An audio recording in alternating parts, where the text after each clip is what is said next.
молоко.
Hello everyone, friends. We have above zero temperatures. Even though there's snow everywhere,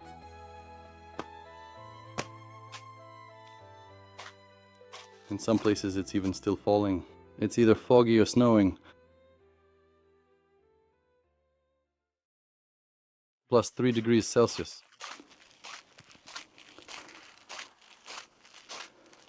My panels are generating electricity right now.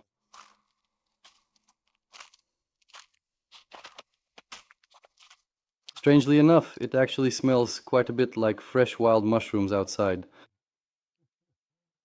Cool. So friends, I'm starting to film the second episode. For you, my subscribers, I'm very pleased that you appreciated my first video and left comments. A lot of people subscribed after the first video. That's really cool, and honestly, I'm pleasantly surprised, and I'm grateful to you for that. Moving forward into this segment, in the second episode, I would like to thoroughly discuss, or rather, continue talking about the various ways in which I have renovated and improved my little home. Let me take a moment to remind you a little bit, especially for those of you who are brand new to my channel. In the very last episode, I talked in detail about exactly how I brought the water in. I brought mountain water onto the property, and from that point, we were digging, clearing out trees there, and I was digging with my tractor. Just like that, in this spot, right up to the house, into the house itself. I laid about 140 meters of water pipe there. And then I gradually brought it in even further. The water supply into the house. I have my own excavator. This is a Model 58 Volvo ECR. That is my trusty Optimus Prime. And that is exactly what I personally like to call it.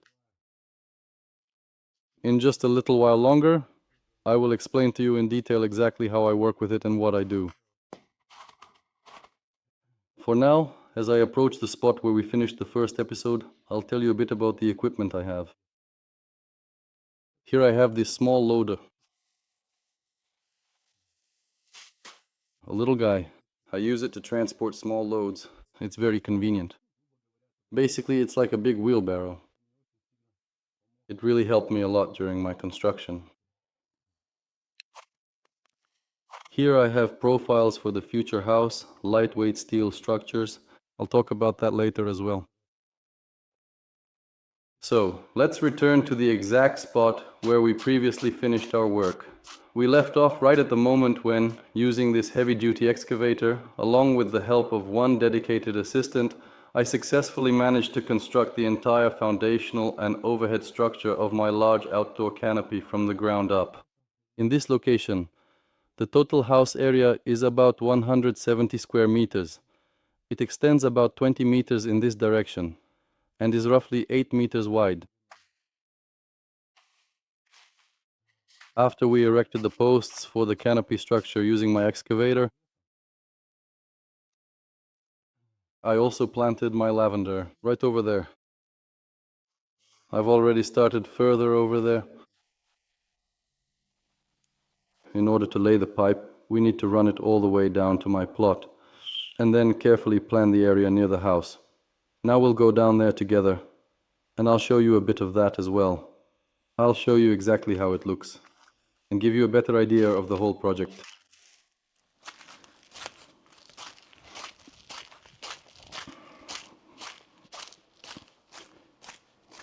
In this spot. In this specific area, I previously had a dilapidated old shed for animals standing right here, which I have also completely removed, along with the entire heating system and the main water supply lines that came in from over there.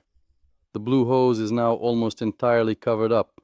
There's actually quite a significant amount of snow on the ground right now, so it might not be very clearly visible to you at the moment. I had to carefully disconnect everything to ensure the site was clear for the next phase of the project. It was a lot of work to clear out the old infrastructure, but it is finally done. We're heading to the house now, and I'll show you what I've done near the house. You see all these terrace levels? They were planned by me as well. None of this was here before. There used to be a steep slope all the way down, and I had to carve out each terrace myself. Here I added more soil, here I leveled the ground. See the grass? There was a goat here just yesterday, in fact. I'll check later, I have trail cameras. Maybe we'll even spot them.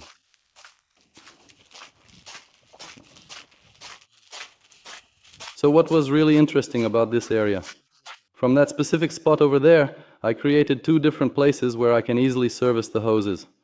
And I reinforced the whole structure with this solid, sturdy stone wall. We'll go up there right now and take a much closer look at how it all works.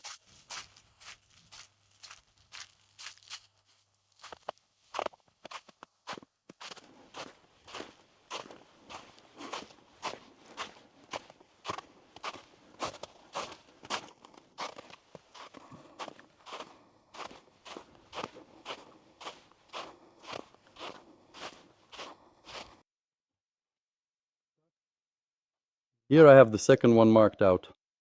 I also set up the second spot. From here, there's a little water tap like this, which also comes from the mountain spring. There's one spot over there and another one here. Here too, I buried concrete rings and the water started flowing into the house. Already through this spot here. The whole area of this, near the house, I had to cut out and remove.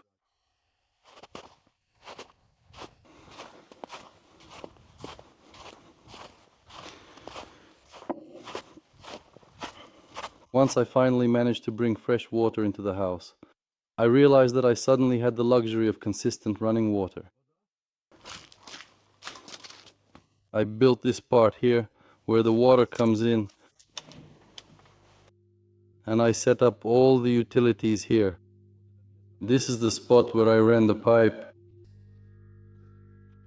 from the mountain, and from here it gets distributed everywhere. I set up the water supply in the house.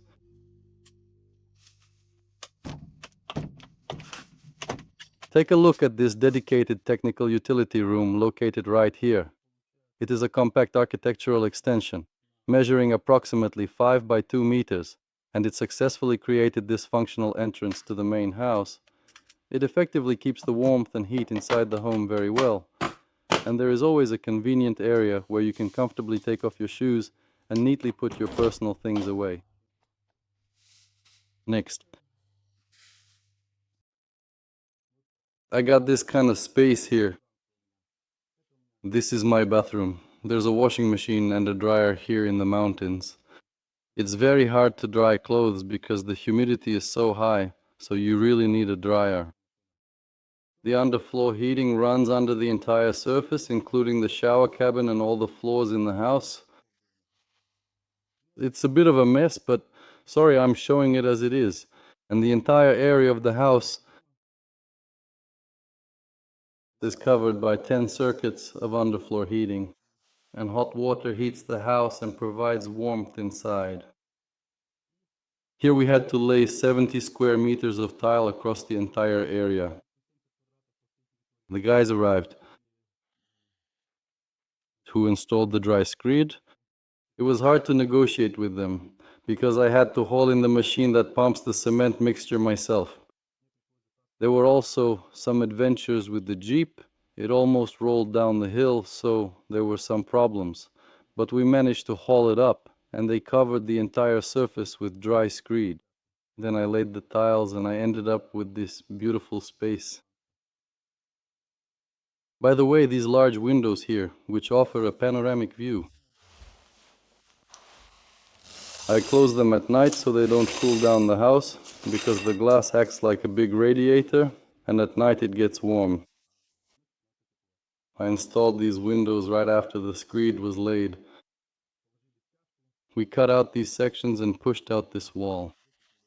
We had to redo this beam. And we ended up with this beautiful window. I have two of them, one in the bedroom. Here it is cut out. And another one in the kitchen. Additionally, all of these windows located right here were also notably enlarged.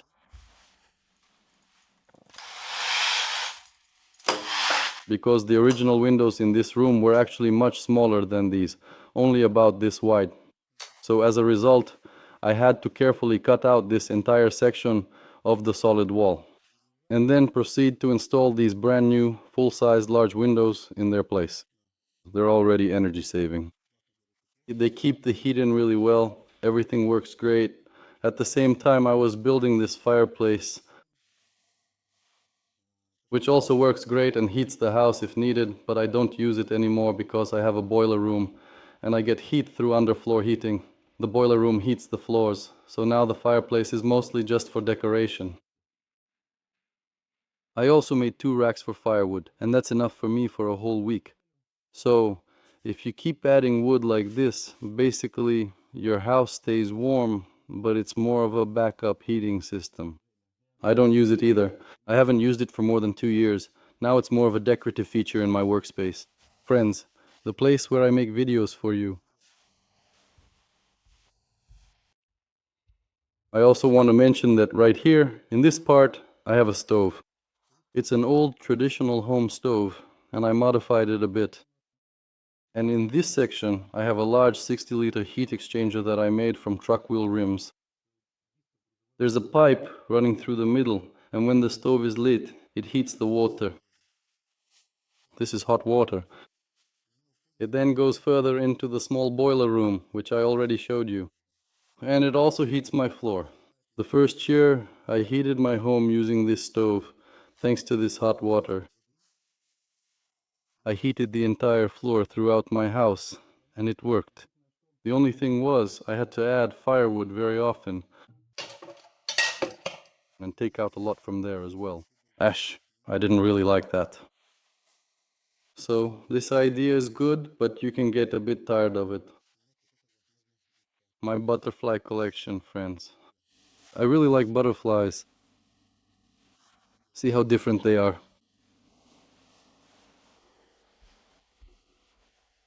These ones are cool too. I really like them.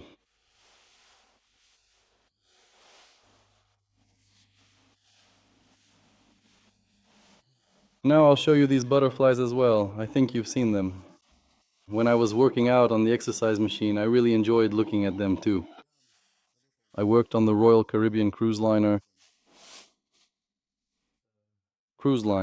Royal Caribbean cruise lines for more than 6 years, and we visited the Caribbean islands. There I saw a lot of different ones. Butterflies were being sold in Aruba, in St. Martin, and I brought back some collections from there too.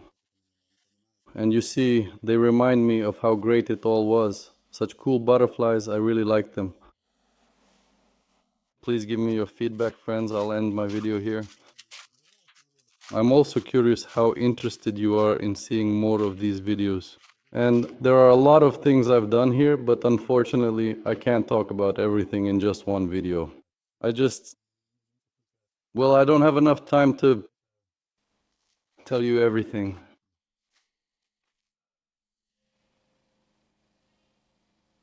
It's very quiet here.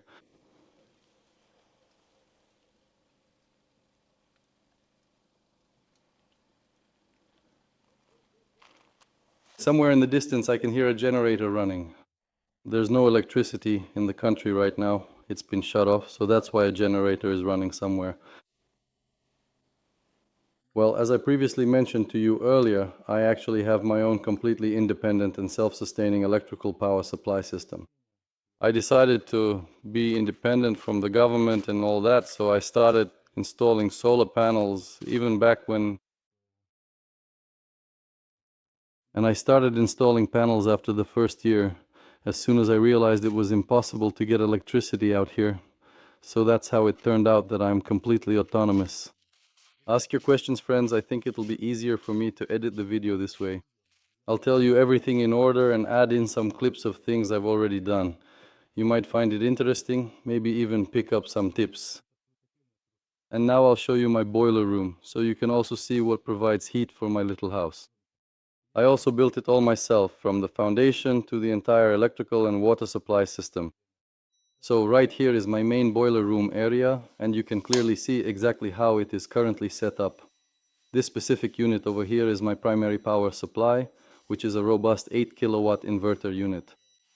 I've already received another one, so I'll be upgrading it, replacing this one with a more powerful unit.